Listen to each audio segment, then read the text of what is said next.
All right, we're live?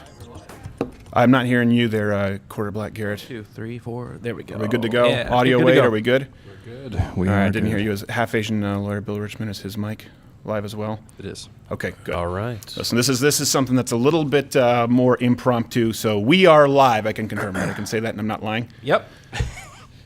Biggest story we ever released, and I start it with a lie. We're live. No, wait, what? Huh? Okay. So we're live. I'll say that for the last time. Before I dive into anything here, and because I genuinely worry that this stream and content could be taken down, I ask that everyone watching right now please tweet, Facebook, Instagram, post this wherever you can. Yep. Include the hashtags YouTube 2020 election blacklist and Crowder exposes YouTube. I know that's self-serving, but we want to make sure that people know where to go to find this stream. We are live streaming to the Blaze TV right now in case the feed gets cut, and I want you to know that I expressly give permission for anyone out there to screen record and pirate this stream in the event that it's banned and this content removed. What's going on there? I can hear you. Hey, don't worry about it. All right. Just keep going. You're good. So it's going to take a little bit to sort of unpack, but let me state on the outset that I and the team here at Louder with Crowder have uncovered what I believe to be undeniable proof of Google and YouTube's current meddling in the United States presidential election directly. I want to be clear so there can be no misrepresentation regarding the information I'm going to present. Again, please tweet, Facebook, get this trending. What I'm about to show you is what I'm about to discuss. It's not a left or right issue. We've heard that so much it's become a cliche, but it really does affect anyone who believes in fair and honest elections, okay? Let me work backwards, understanding that I am going to get to photographic and videographic what I believe to be irrefutable evidence of altering the fundamental landscape of the election. Let me start backwards. Many of you remember the Vox apocalypse, okay? That was a time in which this program was a target of a selectively edited smear campaign from the company Vox, and it should be noted in which the parent company, NBC Universal, Comcast, they have at least a 34% ownership stake. The event, actually, the controversy went all the way up to the top of YouTube with Susan Wojcicki herself even commenting on the story publicly. Was it the Recode conference? Yes. Something like that? Yeah. Mm-hmm. It should be noted publicly stating that we had not violated any guidelines. So while we were found to be in no violation of YouTube official policies or guidelines, in order to appease the leftist torch mob, we were completely demonetized on this channel, meaning that we would no longer be able to sustain a living on the platform. Now, it should be noted that behind the scenes during the Vox apocalypse, my half-Asian lawyer, Bill Richmond, who will be here in a second to speak about this more with me, him and I received a phone call from YouTube representatives who refused to give their name or any additional information outside of a pre-written statement. We were told that they had extensively reviewed our channel in full, and that the violations with the channel, or the, I guess not necessarily violations, but what it was that we had done which warranted demonetization, there's no official term for it, that the detailed follow-up would be sent in an email so that we could attempt to rectify the situation and remonetize ourselves. This is all we ever received. We have the email up right here. Yep. So despite multiple follow-ups asking for the promised details, YouTube went to complete radio silence. Again, I'm explaining this so you understand the backstory when we get to the evidence that doesn't involve me at all directly. YouTube went to complete radio silence. We even removed over 50 videos that are now available exclusively for Mug Club members at the Blaze. Yep. Even though they didn't list 50 videos that could potentially be a violation. We took our shirt out of the merch store to be on the safe side. We continued to reach out, by the way, all the while to YouTube to complete radio silence. And this is not a sob story. Your support in joining Mug Club was so overwhelming. We more than made up for the losses and demonetization very quickly. So I really appreciate it. It was support that we needed then, and we would absolutely welcome now for those who haven't joined. Consider it, especially given the information I'm about to reveal. There's no promo code or anything like that. You just search Mug Club, and we would appreciate you joining. Here's the thing. Demonetization is never what really bothered me. So let's get closer to the issue that we're about to discuss here. It was a canary in a coal mine, if you will. I've openly said many times I would gladly take demonetization for the rest of this program's lifespan if it guaranteed that the organic reach and the search algorithms were corrected and they were transparent. Because, and this is central to what I'm about to release here, while money in politics is important and it's an issue, more impactful and more valuable, I would argue, in 2019 is information. I would actually argue that we've reached a point where big money in politics, it doesn't wield nearly as much influence as the mechanisms of information or informational delivery in 2019. It's how Donald Trump was elected despite being opposed by many huge donors, by the way, huge Republican donors. And it's how many fake stories run by traditional media have been exposed. It's important because at the same time that demonetization was occurring with us, all of a sudden, our organic reach and traffic on YouTube was decreasing. More specifically, the gaining of new subscribers on a daily basis. Everyone here, we did a complete overhaul. We would dig into our analytics. We tried to see what was happening. Yep. The odd thing was that on an individual video per video basis, our views were better than ever. So was our retention. So was the amount of time viewed. So are the overall interactions on videos. All the most valued metrics for video algorithms according to YouTube's own statements. What we noticed was drastically reduced reach in search and organic traffic, despite having really created the kind of content that we always had and the kind of content that YouTube said they always wanted. I'm gonna grab some more. I don't know if you guys can hear, I'm a little parched. Going up against the biggest company in the history of ever makes me a little nervous. Just a little parched. I don't really get starstruck, but this one has me sweating. Not quite sweating blood like Jesus in Gethsemane, but Gethsemane, is that what we were talking about yesterday? Anyway, Gethsemane. Sorry. All right, okay, listen. I just deal with discomfort through jokes, and they're usually worse than other jokes. I give you this backstory so you understand how it is, really, that a late-night host and a comic was able to stumble across some information that will be shared in this broadcast. It is only because of all this tomfoolery, if you want to call it that, if I may, on YouTube, that we had begun digging into the potential reasons for it, and we were watching everything like a hawk. We were continually running effectively comparative studies, analytics, testing for controls on a daily basis behind the scenes because of all that transpired. So I want to note, it's at this time where we discovered some very, very odd, I guess some peculiarities we can say, in simply trying to find one of my own Change My Mind videos. An employee here, realizing that it was likely faster than combing through the archives himself, our own video channel, because it's not necessarily the most robust platform for that on YouTube. He just ran a YouTube search, StevenCrowder, Change My Mind. And nothing showed up, which we thought was odd. And so we ran some other similar searches. Again, nothing. Now, when I announced this publicly, we received responses from you, numbering in the high five, potentially six figures. Many viewers, were receiving the exact same results, many of you. But a lot of you accused us of lying or doctoring photos because our content was showing up as normal in your search results, which didn't make a lot of sense to us. Noticing a trend, then, on a hunch, my wonderful, brilliant, and terrifying researcher, Reg, he ran some controlled experiments, if I may, using different VPNs. And that's when the puzzle pieces started coming together. The blacklisting of this channel and its content on search was occurring in the United States exclusively. Let me explain what that means. That means that if someone searched StevenCrowder Change My Mind in Argentina or any other country, the appropriate content showed up. If someone typed the exact same search in the United States, nothing. Now we found, or we were sent, proof of this, many of these examples from countries all across the world. And it was concerning for several reasons. Okay? Not only because it provided a direct answer as to why the organic reach had plummeted, but more importantly, if this is the #1 conservative-leaning channel of all time on YouTube, okay? One with a vast majority of our fans being in the United States.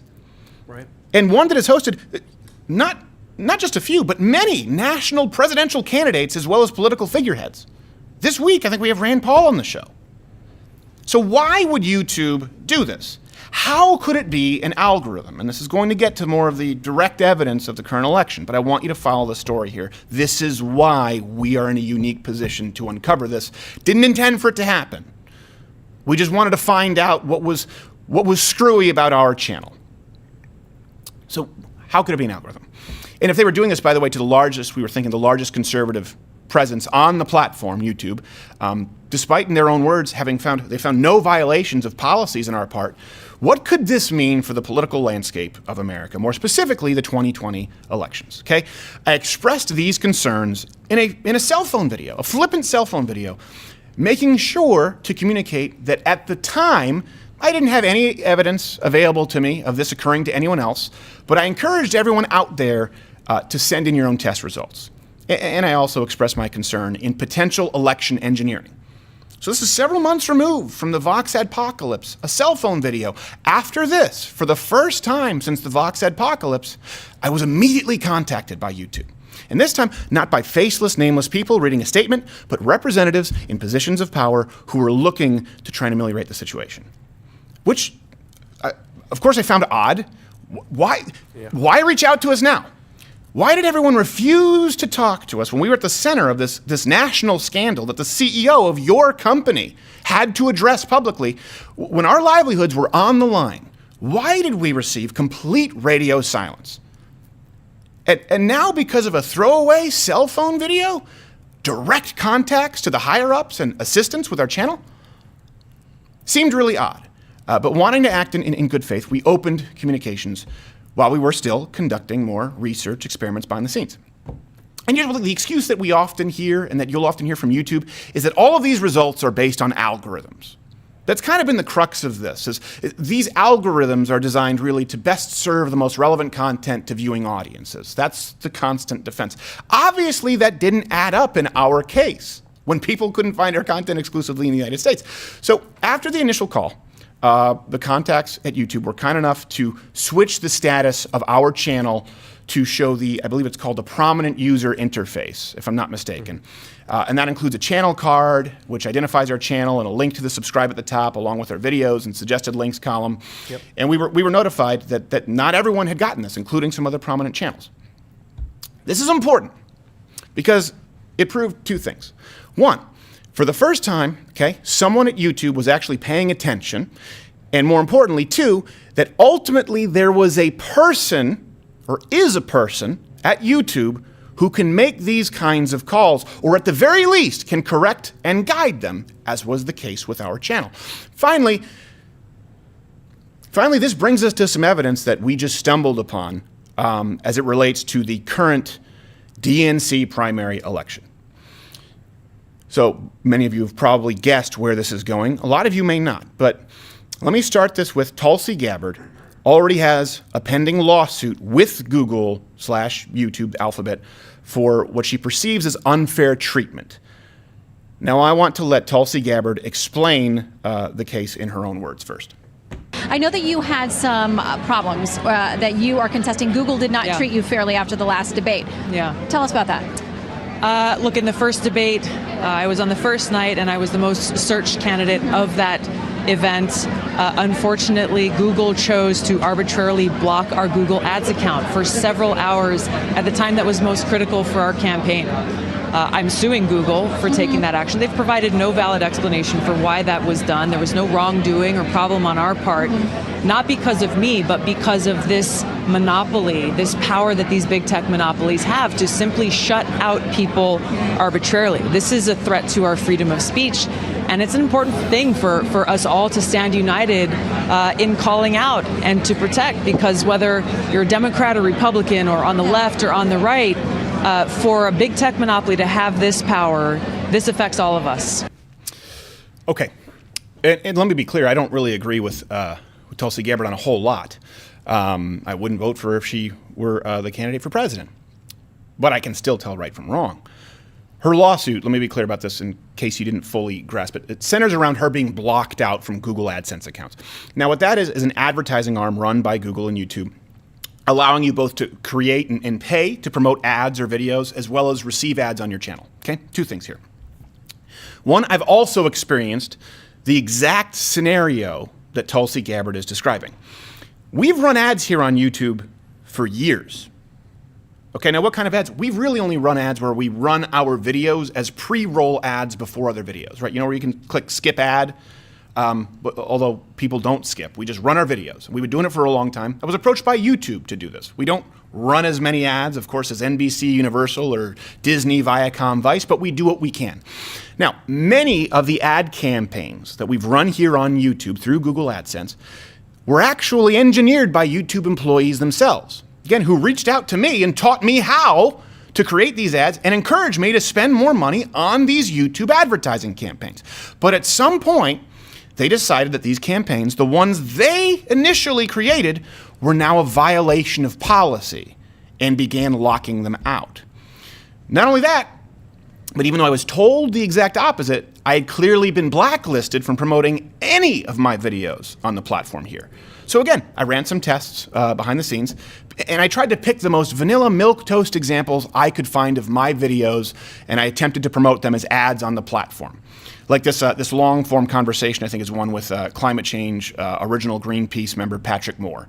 And then, of course, all of the civil, productive, change my mind segments. All were declined. All were deemed shocking content. Again, even though YouTube had helped design campaigns around these exact pieces of content and collected hundreds of thousands of dollars in advertising those same videos years before. So I say this because I want you to know I'm well aware of the screw jobs that can occur with AdSense without any answer, Ms. Gabbard. Second point. Most importantly, this establishes a record with Tulsi Gabbard of Google YouTube altering the rules for a specific window of time when Tulsi Gabbard was trending or was widely searched due to a bump in the debates. You don't get that back. So now we enter the most, what I would say is, I would argue, the most troubling portion of all this, okay? Again, please do tweet it out. Use the hashtags Facebook, Instagram in case this gets removed. Is it still up? Are we still up? Yeah, we're still up now. Okay, good. So. Good-ish. Yeah. On Friday, Hillary Clinton, Rodham, in case you're thinking of someone else, Hillary Rodham Clinton claimed that Tulsi Gabbard, well, she claimed that there were people who were Russian assets, and then it was confirmed that it was Tulsi Gabbard, right? Confirmed that she was talking about Tulsi Gabbard, accusing her of being a Russian asset. And Tulsi's response had her trending, #1 on Twitter. I think it was this on Friday? It was last Friday. That's when we were looking into this. Okay, so she was the #1 trend. Actually, I think like #1 through 4, because one might have been Tulsi, another might have been Russian asset, another might have been Gabbard. The point is, she was the belle of the ball, with many verified check marks, by the way, and pundits running with the story, fighting over whether she was a Russian plant. So during this time, we decided to, again, while Tulsi Gabbard was in the spotlight, run some comparative searches on YouTube. When we set our VPN, so I want to be clear, this is the crescendo. Share it, pirate this in case it gets removed. When we set our VPN to a non-United States country, and we search for Tulsi Gabbard, her channel and the videos from her channel all showed up first. Yet again, when we switched our searches to the United States, however, nothing. Exclusively in the United States, the country in which she is currently running for president, you would receive no results from Tulsi Gabbard's channel or her videos until scrolling past the first page. Here's a video screen recording, and just in case people try to say that we've doctored it. By the way, these video screen recordings will be available as clips on YouTube should you want to use them for articles. So, that Friday, you search, she's trending 1 on Twitter, all of a sudden, boom. Valve is pinched. You can't find her exclusively in the United States. You can if you're in Germany. You can if you're in Spain. United States, however, nothing. By Sunday, once the trend of Hillary Clinton's character assassination had subsided, the results for the US and other countries were magically switched back to being identical. Now, it's worth noting that her channel is right now, as far as I know it, omitted from both sets of results. So everyone out there, take some screenshots, do some VPN experiments. I assume they're going to be fixing this once this video is out, and I assume that someone there is watching this right now, so they may not necessarily be consistent. You don't always have the same result twice. Even though, by the way, they're the same, her channel is not as prominent as it was before. Let me say this. Tulsi Gabbard is not my candidate. Like I said, I wouldn't vote for her. But this is chilling. Especially when you consider, let's think about this for a second. Again, we stumbled across this accidentally. I don't know if anyone else has proof that there is someone who flips a switch on YouTube to make your channel a part of the preferred channels network, whatever the hell it's called. We only found out because of the Vox Adpocalypse. And then we only found out because I flippantly mentioned that this reeks of election meddling. All of a sudden a phone call and someone says we remedied that scenario. That means that if someone can flip that switch, and it's not entirely algorithmic, or it's almost as though the algorithms are determined by a human being initially. It's not iRobot. That means that same person can flip off the switch for someone like Tulsi Gabbard. All of this is spine-tingling. It is hair-raisingly scary. And if you're interested in a fair election, whether for the presidency or just for the Democratic candidate, for the presidency, this should raise some major red flags. The influence that big tech has and their willingness to manipulate information in the face of what should be a democratic election, regardless of whether it's happening to someone I support or not, is terrifying. So let me address some arguments, by the way, that I know will be presented. And I hope that you are being skeptical of this. I encourage you to be, and I encourage you to run your own tests. YouTube and Google will inevitably claim one of three things, or several, because this is what we've run into. This is always what they claim publicly. One, that it's simply algorithmic. It's not. Again, this channel is singularly unique in that we're able to prove that it's not because our channel was fixed by someone manually. Someone flipped a switch. Someone could unflip that switch for Tulsi Gabbard. Two, YouTube may try to pass this off as an accident, a result of a poor, lower-level employee with bad judgment, claiming that this was an oversight and that the individual didn't make the proper corrections, and they have since addressed the issue. Don't buy that either. Okay, why? We've been in direct contact with decision makers at YouTube who are aware of these problems and have been trying to do damage control to fix the problems. Okay, it would stand to reason that the status of a current presidential candidate who is actively suing YouTube would be under the same kind of close watch from the world's biggest information and technology company, and that she wouldn't be someone pawned off on some patsy for the higher ups. Doesn't pass a sniff test. Three, this is another argument they'll use, and this is most important. YouTube in the past has consistently argued that their algorithms, policies, that they are the results, well, they argue that it's a result of algorithms, but they do argue, let me be clear here, that the algorithms, the policies, the results that you find are often geographically dependent. That's something that we were told. It's something that many of you have been told. And that's because it's geographically dependent because it's designed to best serve viewing audiences with the most appropriate content for their search. I've heard this argument made a whole lot, and I expect it to be made now. If that's the case, I would implore YouTube, please, because I know someone there is watching, could you please explain to me, your shareholders, and in all likelihood, a congressional hearing, why you believe it most appropriate in serving your audience to block the content of a United States presidential candidate exclusively in the country in which she is running? How is that best serving anybody? In the same way, how does it serve the audience searching for StevenCrowder, Change My Mind, to not show them what it is that they are searching for? I'm sure shareholders and people who want to understand how these algorithms and big tech work, they would love to know why it's in their best interest for users to not find the content they signed on for and are actively searching. How does allowing Tulsi Gabbard's channel and videos to show up everywhere around the world except for the United States best serve your audience? YouTube, you are in the information business, and I want to clarify this. When we say big tech, no, it's the information business right now. From a business perspective, YouTube, how does it make sense to preclude your users from finding the content they are searching for specifically and passionately? The only answer I can come up with, in the face of mounting evidence, is that it's not even profit-driven, but to an extent ideological. And finally, to the detractors who I know will say, well, Tulsi's not a serious candidate, right? We hear this a lot. In the grand scheme, it doesn't really matter. Tulsi's not a serious candidate. Okay, you know what? I get it. Not very high in the polls. People say the same thing about us. Well, it's just some right-wing edgy channel. Who really cares? Well, actually, it's the biggest conservative channel in the history of the world's largest media platform because of you, and we are so grateful. I don't say that boastfully. I say that in a terrified, from a place of terror, because who knows where we'll be tomorrow. But the biggest conservative channel on the platform, they've actively tried to silence it. Tulsi Gabbard is not a serious candidate. I hear that. Well, let me ask you a question. Let's assume that's true. Why do you think that is? We often hear the left talk about big money in politics all the time, right? The Koch brothers, oil money. And listen, I think it's a problem, but the Koch brothers opposed Donald Trump. And money can't save people from the viral news cycle in 2019. Donald Trump, like it or not, is the new media president. He can affect the globe with his tweets. That's why it's an international scandal. You can't buy that. Bernie Sanders didn't have the money or the power that the Clintons did, and it took everything they had to try and shut him down.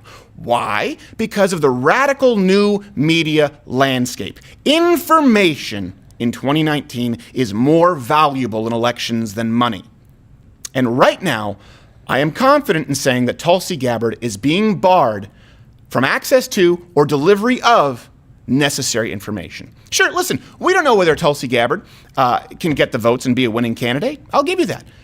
Just like we don't know how large this very channel could grow if there were a level playing field. Let me paint a picture for you, for people who say, well, she's not a serious candidate. Asking you why. Let's run this little thought experiment. If back in the 60s, well, let's even say early 50s through late 50s through early 60s. Back in the 60s, JFK was completely banned from appearing on the only three main networks that existed, ABC, NBC, CBS, right? And then after a certain amount of time, it was an Indian going, boo! If he was banned from all of those networks, do you think he would have been the Democratic candidate?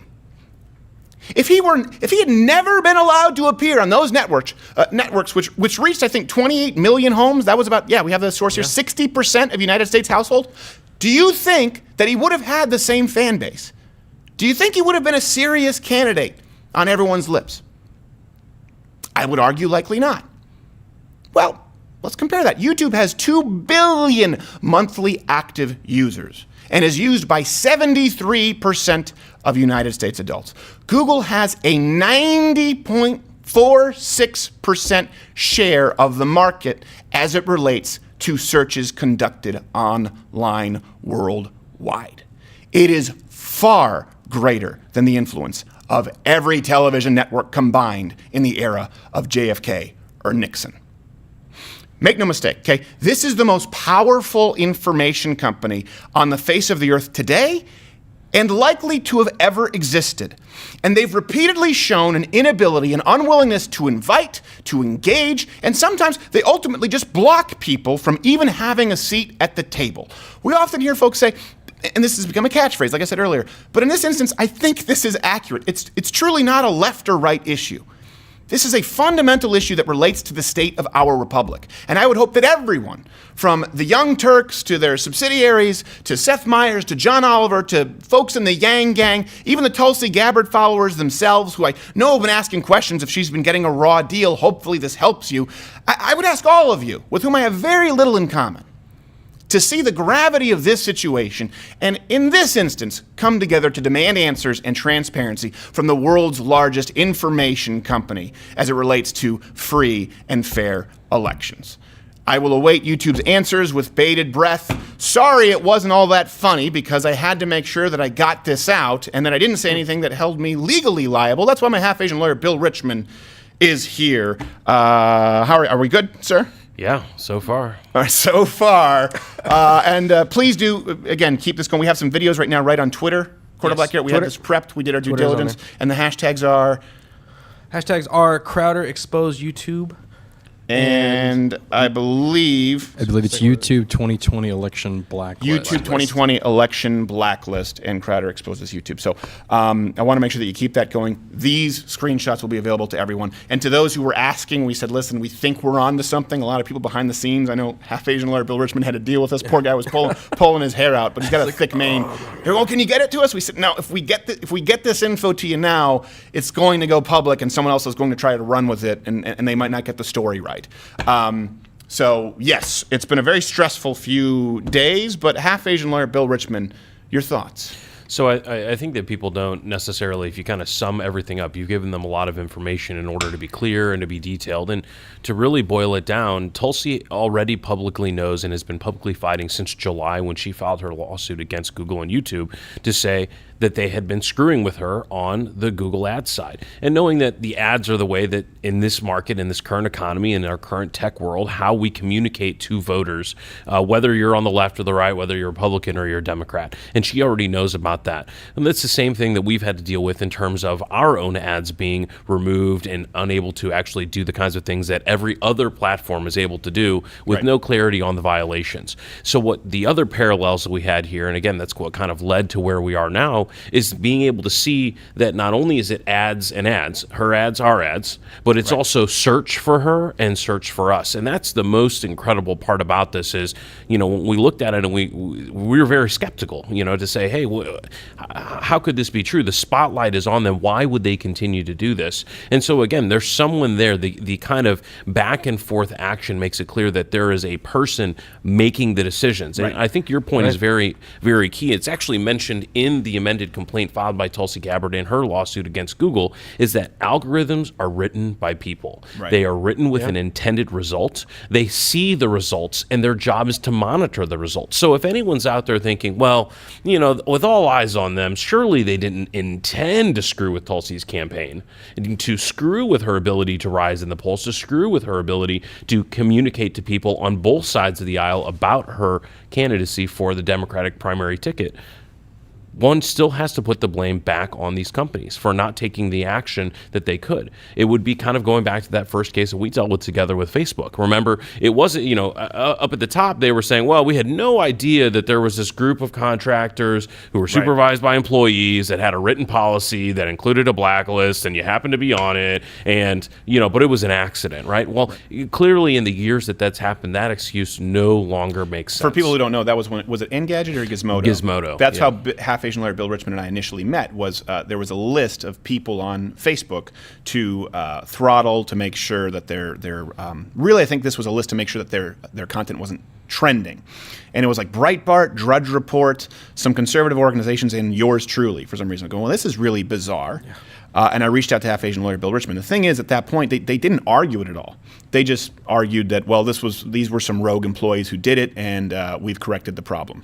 And at that point, no one was really looking for it, right? We just stumbled across this. It was actually a friend who was a groomsman at my wedding who introduced me to Half Asian Bill, and a wonderful friendship blossomed from there. That being said, that can't be the case here, because this is a current presidential candidate who is already suing the company. They wouldn't be able to say, well, we had no idea. We passed her off to some low-level employee. If that's the case, then you're far too inept to be the single biggest information delivery company in the history of mankind, and there needs to be some more oversight. Well, and I think the other question there is that when we saw the Facebook situation, remember, there were inquiries from the Senate, from Congress, representatives were reaching out. There was many statements that Facebook had to make to explain and to try and give some information, and they were able to get away with not having to say too much about exactly what had happened at that time, but had to really open the kimono, if you will. And here, there's really no other answer that YouTube can give other than to say, well, you've got to look at all the files, and you've got to get a congressional hearing. I mean, these are the kinds of things where, regardless of the validity on the legal aspects of Tulsi's lawsuit, I know she's had to switch from different claims, and actually just a week ago, Google and YouTube filed a lawsuit. They filed a motion to dismiss her entire claim. Now, they don't want to provide any information. They don't want to provide any data. They don't want to provide any explanations, even just on that issue. So for them, on her being blocked out. On her being blocked just on the ad by the way, side. she doesn't know about this, Tulsi Gabbard. This is very new information. No one, as far as I know, has talked about this or revealed this information, that while she was trending last week, being accused of being a Russian asset, you search anywhere not in the United States, Tulsi Gabbard's content shows up. Search in the United States, ghosted. She doesn't know this. We'll be reaching out after this. And if you just want to draw the parallels there, on the Friday that we discovered this, on the Friday that she was trending because of Hillary calling her a Russian-backed groomed asset, that was the day that YouTube filed its motion to dismiss her claims. So if you're asking as a consumer, just like companies may try and use the law to be able to skirt and be able to use the current legal system to get away from answering questions, what they can't get away from are the customers. What they can't get away from are the viewers and the creators who want to know, if I'm, regardless of political ideology, if I'm not the favored person, am I going to be treated differently? And here, it's all very clear. No one. There may be a lot of people who enjoy Tulsi Gabbard's frankness, who enjoy her service to this country, but have very differing views on her politically. And I think that's most of us on this show. But that doesn't mean that we're again in that classic line. No. We may not agree with what you're saying, but we'll fight for your right to say it. And what's clear now is that YouTube is not interested in fighting for your right to say it if you happen to be a disfavored Democratic candidate. And I think where we can also all find some common ground, we can all, hold hands and sing Dahu Dorhe around the Christmas tree and agreeing that Tulsi Gabbard is fine. She's a good-looking lady. Good-looking lady. Not wrong. Watch, they'll throw this out due to egregious sexism. Because I said she's an attractive woman. Cancel. There's a strike. We're bridging the divide here. No, something else that's also really odd to me is Tulsi Gabbard she's been tarred and feathered so much, she's really, I mean, she's pretty far left. She's only moderate as it relates to free speech, and she was the one who named a cutoff when it came to abortion at 28 weeks. That's 7 months. So I don't necessarily think she's a radical pro-lifer at that point. Right. But it is odd. It's like, why isn't her stuff showing up? Why has the deck been so stacked against her? Is it because they want someone so much further to the left than Gabby? Or could it be this idea, you know, Hillary Clinton might toss her hat back in there? We have no idea. This is entirely conjecture. It's just weird to me that she's seen as a Russian asset because of slightly conservative views, really libertarian views, in that she's a non-interventionist, and she thinks she shouldn't be able to have an abortion after 7 months. Is that worth being blocked out? It's extreme, Steven. It's extreme. I don't know. Well, that is the craziest part about this is there's so much unanswered, and there's only one company that has all of those answers. We can see the results, right? We can see the physical search results and how they get modified, and we can certainly extrapolate from that the impact on not being able to have a voice when you are the most trending topic on Twitter in a very fast news cycle surrounding a Democratic primary. We can see all of that, but what we can't see is the motivation or the mistakes that were made. And those are the answers that the people of the United States, again, the people who don't get to see Tulsi Gabbard or StevenCrowder show when searching in results, those are the answers that need to be given. Right. And I want to be clear, too, full disclosure, we have spoken with YouTube in recent times, but those conversations are to be kept confidential, and we in no point discussed this with them, Tulsi Gabbard, or anything like this. I just want to be clear. Yeah, we have not discussed I don't know if I have to say that legally. Like, we didn't discuss Tulsi Gabbard with them. I don't know. You're the lawyer. Am I good? You're good. Okay. All right. I just don't want to get. I don't want to get sued because, you know, I use the wrong pronoun or something like that, and that's a violation of That- policy. still not already safe. happened. But I will say this: I have not made myself available. But any of the, I always am confused whether it's committee or a hearing when they do these. Yeah. When they have these different committees. So they have committees, they have subcommittees. Most, I don't know if every single representative and senator is on a various committee, but I believe they are, and they are on maybe 5, 6, 7, sometimes even 10 or 12. And then those committees will have certain power to send subpoenas, to call people down, to ask. Sometimes they just do it voluntarily, right? Because of the, hey, if you don't want to show up, right? Susan Wojcicki says, hey, I'm just really too busy to answer questions about, you know, influencing the Democratic primary. That's an answer in and of itself. So there's a power there that can be exercised, and this is, if there are any aspects in which you want to see the kind of coming together like you saw with Ted Cruz and AOC on some topics.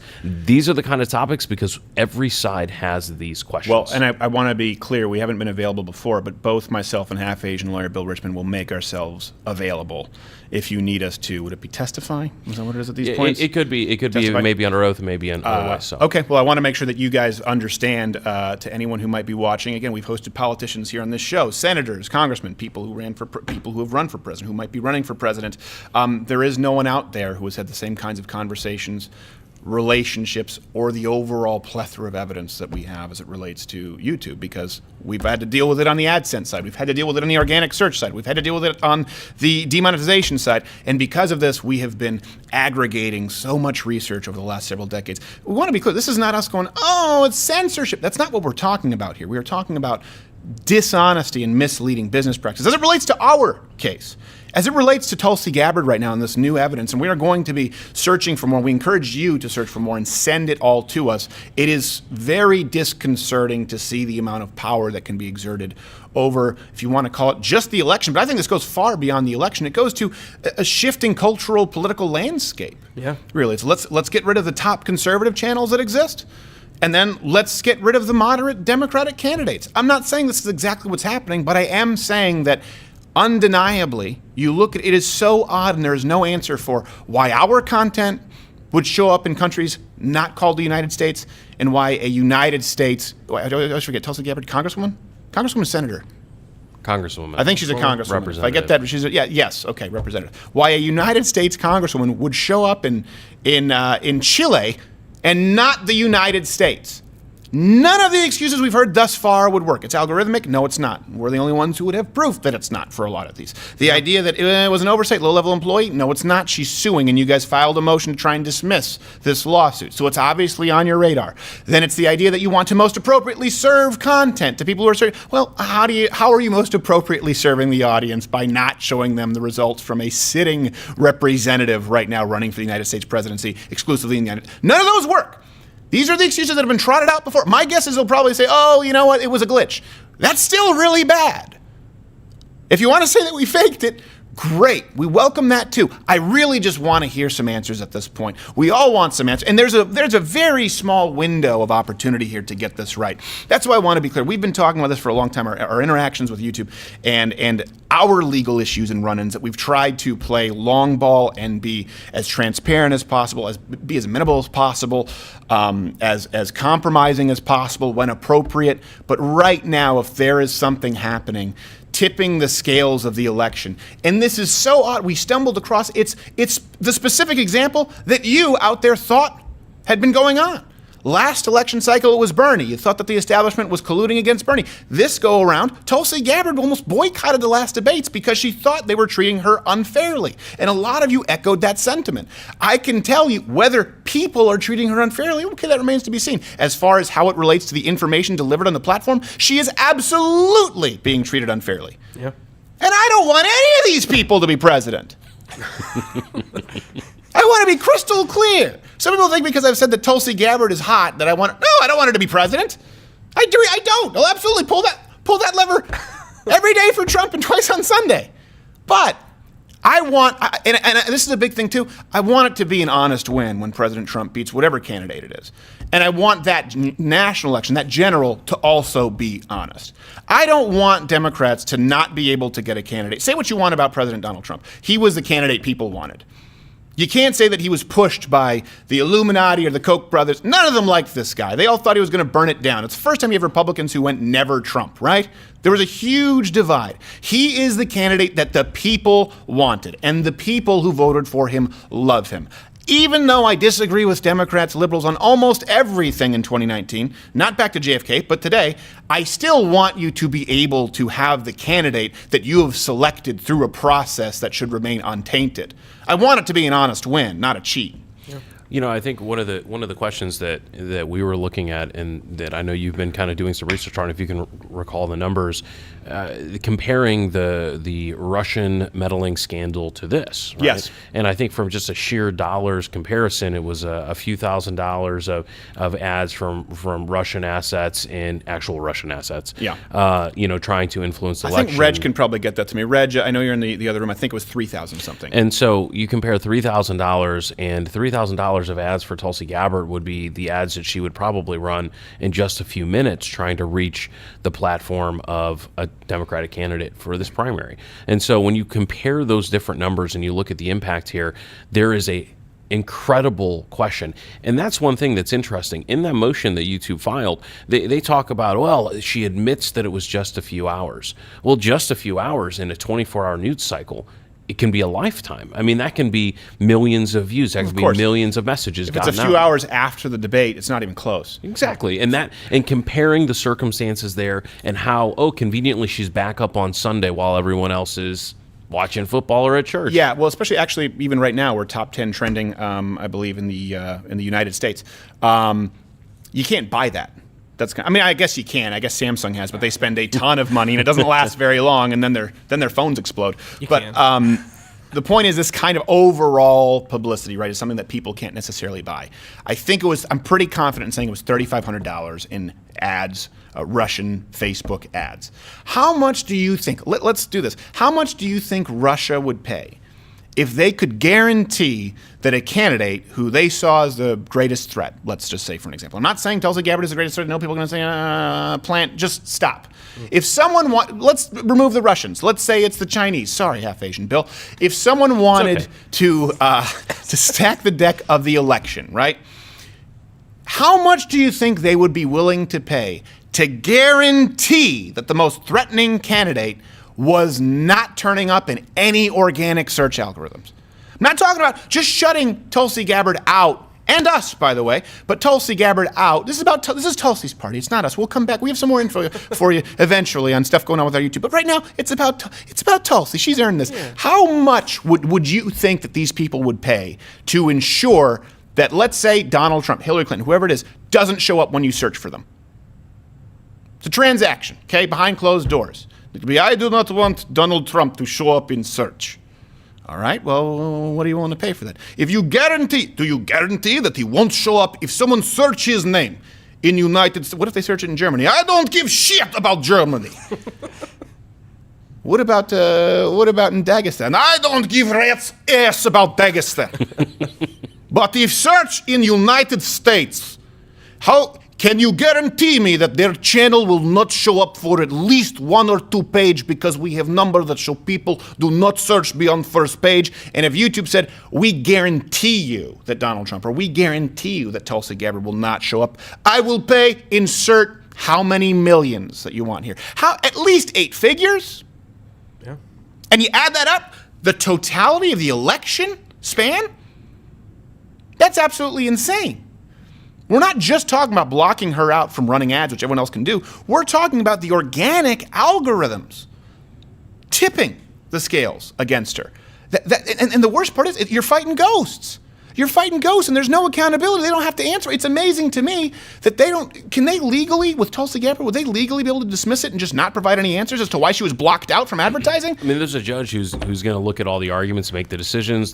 Tulsi's team hasn't even had the opportunity to file the response. I mean, the motion was just filed on Friday. Again, the day that her search results were blocked in the United States while she was trending #1 in the United States. But once ultimately the core of the arguments are there, and frankly, any ability to not get the answers from the lawsuit is an indictment of our current statutory system that would allow a company like YouTube or allow a company like Facebook to be able to say, hey, we're just a platform. People just send messages. They post what they're going to post. We don't edit those contents. We're not a publisher. We're not a broadcasting studio subject to other restrictions. Right. And what's clear here is that their action that they're taking, separate and apart from the more egregious sin of interfering with the election and with a specific candidate, is the issue of whether or not they are on one side or the other of that publisher or platform divide. And what everyone continues to ask, and what they continue to get pressed on but don't give clear answers, is which is it?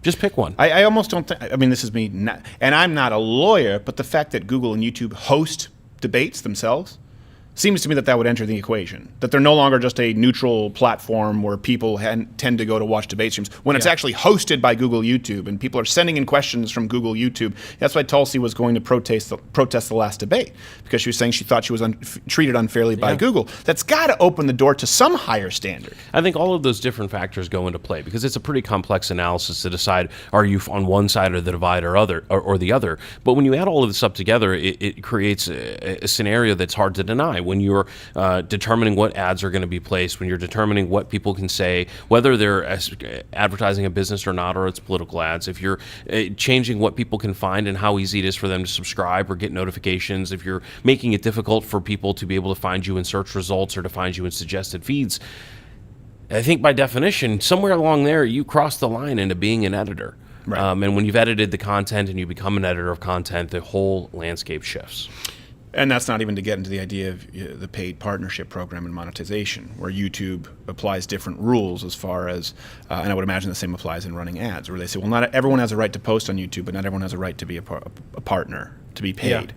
And at that point, seems like you're venturing well into the realm of publisher, because you are determining who can and who can't make money off of YouTube, which is fine. I'm fine with. But again, there needs to be some sort of transparency there. In my opinion, you are the lawyer.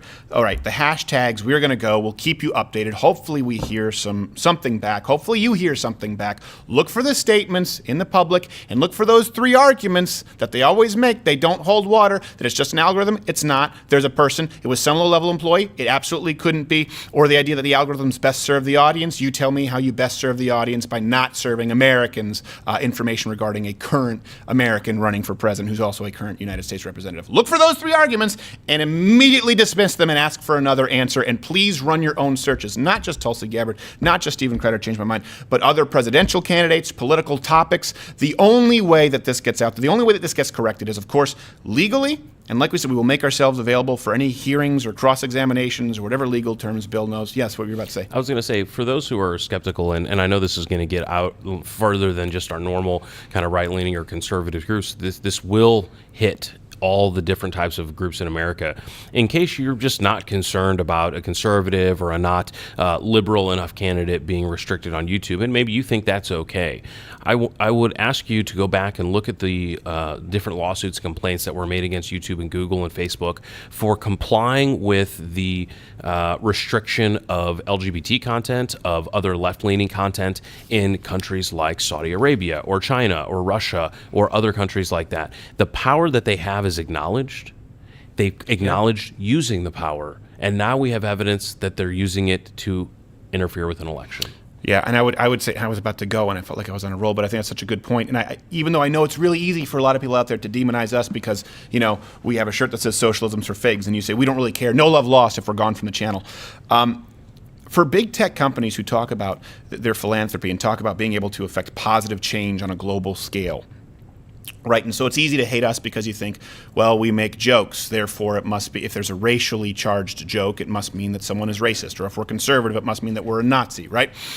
Think about what this means overall for not just LGBTQ, but people in other countries who are still fighting for their civil rights, who are still fighting for their rights to access information freely if you have the biggest tech monopolies, tripopolies, if that's a word, working with governments to enforce their policy or to dictate what governments are installed. And I would also ask, what possible altruistic argument could be presented here right now? It's easy to say, well, StevenCrowder shouldn't be on YouTube. Okay, fine. It's easy to say, I don't know, Dennis Prager shouldn't be on YouTube because he's one of those Nazi rabbis. Okay, fine. But how do you say, you know what? Morally, we're justified in making sure that people who are searching for Tulsi Gabbard don't find her in the United States. That's the right thing to do. I just don't see a moral case, even if we disagree on everything. And I don't see a moral case because I don't see it as a moral decision to ever silence voices of dissent simply because you can, even though it's unethical and it's what you claim to not do. But I get it. That's just me. That's my worldview. But I don't see how anyone, even from a leftist worldview at this point, could look at this scenario and say, yeah, that's the right thing to do because I don't like her. There's nothing good about this here, folks. Nothing. And I also don't want you to assassinate the message. Again, I'm not a Tulsi Gabbard person. She might not even want to come on the show to talk about this because people scare her off. And if you're afraid to do the show, you don't have to do the show.